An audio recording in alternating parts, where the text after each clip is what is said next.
In 1974, Harlem didn't announce danger. It paused for it. The bar on 135th Street was one of those places that pretended it had survived the 60s untouched, wood darkened by decades of smoke, mirrors dulled by time, and men who spoke softly because they knew better. The jukebox hummed without anyone feeding it. Nobody danced. Nobody laughed too loud. This wasn't nostalgia. This was survival. He was there already when the door opened. Bumpy Johnson didn't need an introduction in Harlem. His presence did the work. The tailored suit, conservative cut, perfectly pressed. The posture of a man who had nothing left to prove. He didn't scan rooms. He didn't fidget. He simply was. Men noticed him the way animals notice a shift in the wind. The mobster came in loud. Italian. Mid-level. The kind who had learned confidence by imitation. He'd had a few wins, a few envelopes filled, a few nights where nobody said no to him. That kind of success breeds stupidity. He laughed too hard as he crossed the room, slapped a man on the back who didn't want to be touched, and ordered whiskey like he owned the place. He didn't. The conversation he was having was already poisoned when Bumpy stood. The mobster, flushed, emboldened, leaned into the moment. He wanted dominance. He wanted witnesses. And then he said it. Not casually, not accidentally. A slur. Not whispered. Not coded. Spoken with the confidence of a man who believed protection was permanent. The bar went silent. Not dramatic silence. No gasps. No shuffling. Just the sudden understanding that something irreversible had happened. Men looked at their glasses. Bartenders stopped polishing. The jukebox died mid-note. Bumpy Johnson didn't react the way movies teach you to expect. No shouting. No lunging. No theatrical violence. He simply straightened his cuffs and turned. He walked toward the mobster with measured steps. No rush. No anger on display. That was the part that unsettled everyone who understood power. The mobster kept smiling. He thought this was posturing. He thought insults lived in the air and died there. He was wrong. Bumpy spoke quietly, almost politely. He didn't repeat the word. He didn't need to. You don't talk like that here, he said. And you don't talk like that to me. The mobster scoffed. A fatal reflex. He gestured around the room, as if Harlem were a stage set built for his amusement. Relax, he said. We're all businessmen. That was when Bumpy leaned in, close enough that only the man and God could hear him. What he said didn't threaten violence. It promised consequences. He laid out names, routes, numbers, alliances. He demonstrated, in less than 30 seconds, that he knew where the mobster's money moved, who carried it, and which men were loyal only until the envelopes stopped arriving. He ended with one sentence. You walk out of Harlem tonight, he said, and you don't come back. If you do, it won't be loud. It won't be fast. And nobody you answer to will save you. The mobster's face drained of color. Because this wasn't bravado. This was accounting. He left his drink untouched. He didn't argue. He didn't look back. The door closed behind him with a finality that felt like judgment. Only then did the room breathe again. Bumpy returned to his seat, ordered ginger ale, sat in silence. Harlem had spoken, not with chaos, but with control. And the Mafia learned something that night they never forgot. Respect wasn't optional. It was enforced. By the next morning, the insult had already outlived the man who spoke it. That was the thing outsiders never understood about Harlem in the 70s. Nothing stayed isolated. A look, a rumor, a single sentence spoken too loud, everything moved. It traveled through barbershops, card games, beauty salons, church basements, and back stairwells. It slipped into conversations that looked harmless on the surface and came out sharpened on the other end. By noon, every serious player north of Central Park knew exactly what had happened on 135th Street.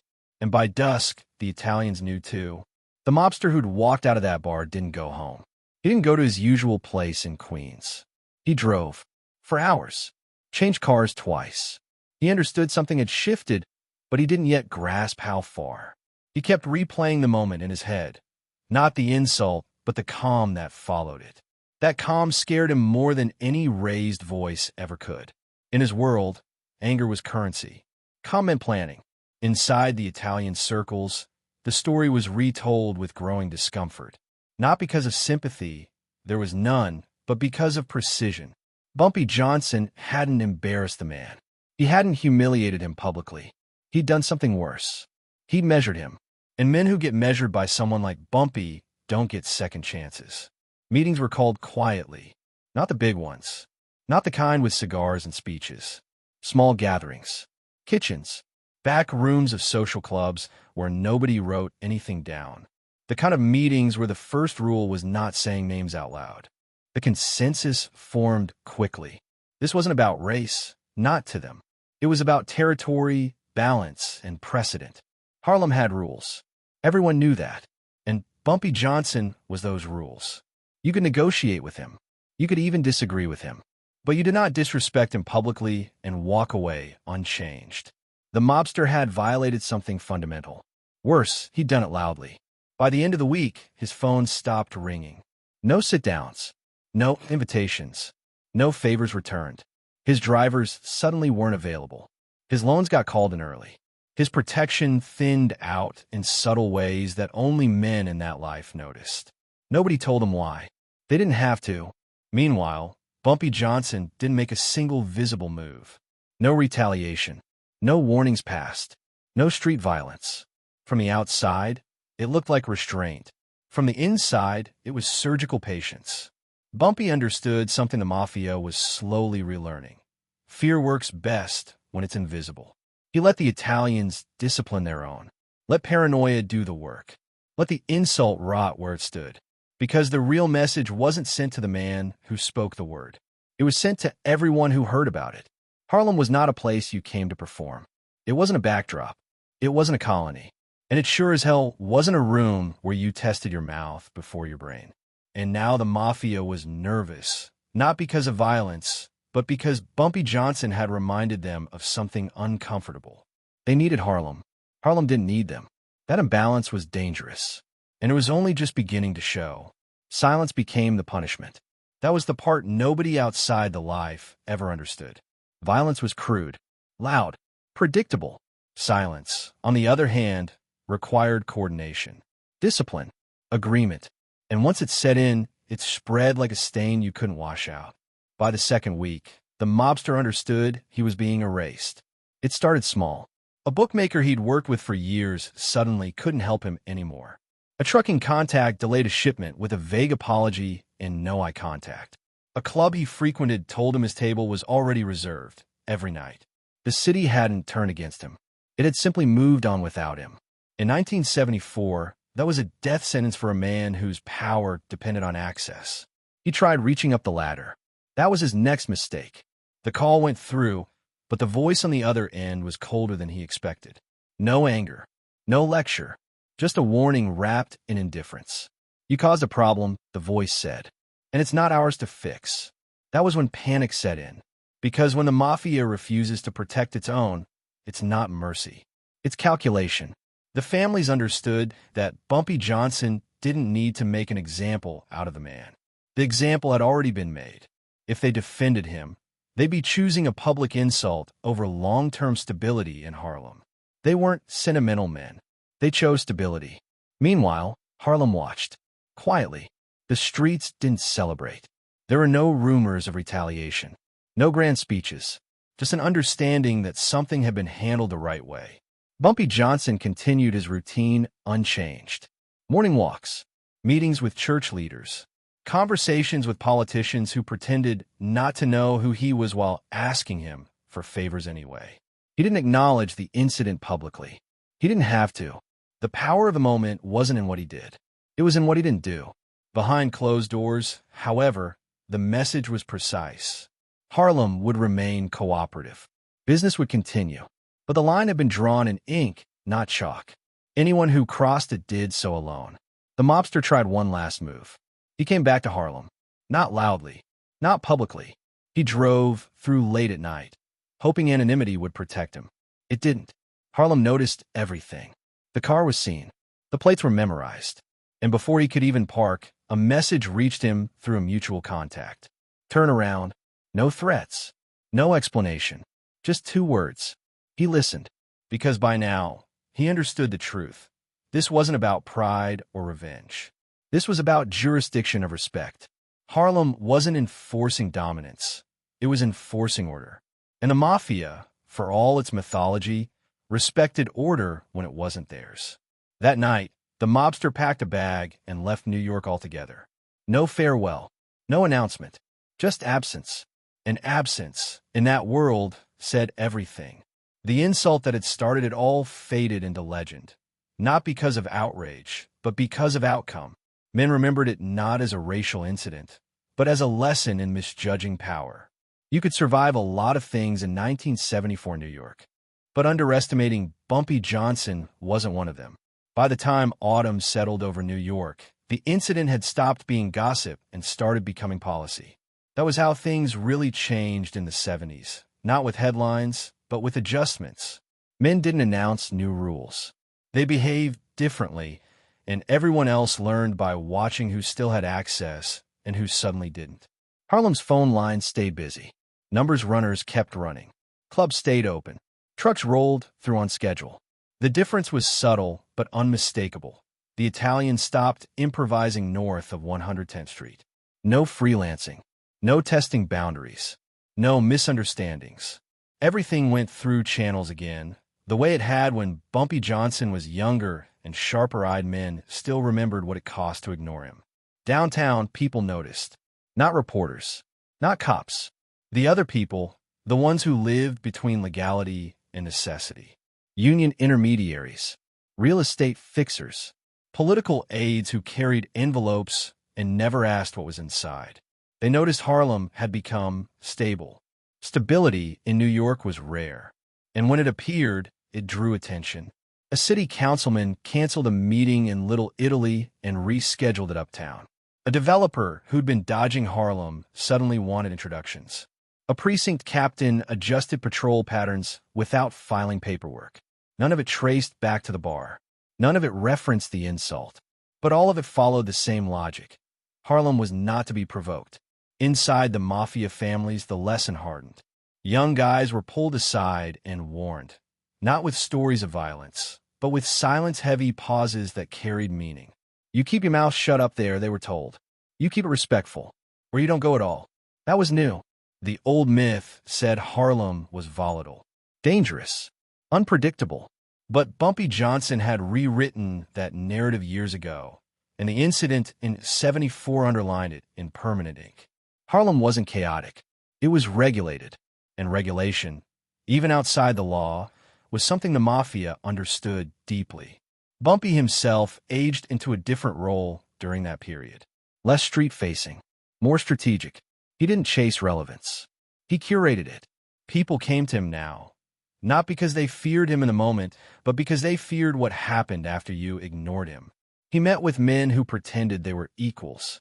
He let them believe it. That illusion kept negotiations clean. Occasionally, someone would ask, carefully, about the night on 135th Street. Bumpy never elaborated. He'd shrug, sip his drink, and change the subject. Because the story didn't belong to him anymore. It belonged to the city. And the city had learned something valuable in 1974. Power didn't need volume. It didn't need blood. It didn't even need spectacle. It needed discipline. And discipline, once demonstrated, echoed longer than violence ever could. By the late 70s, the city had changed faces but not instincts. New suits replaced old ones. New slang crept into the corners. Younger men stepped into rooms their predecessors had once entered carefully. They carried confidence without context, borrowed authority without memory. And that was always dangerous. The new generation didn't remember Bumpy Johnson as a man. They remembered him as a story. Stories soften with time. Edges blur. Details fade. And when that happens, arrogance slips in through the cracks. The younger operators believed Harlem had calmed down, that the old rules had expired with the old players. That respect was something you could renegotiate if you were bold enough. They were wrong. The test came quietly, the way these things always did. A minor dispute over deliveries.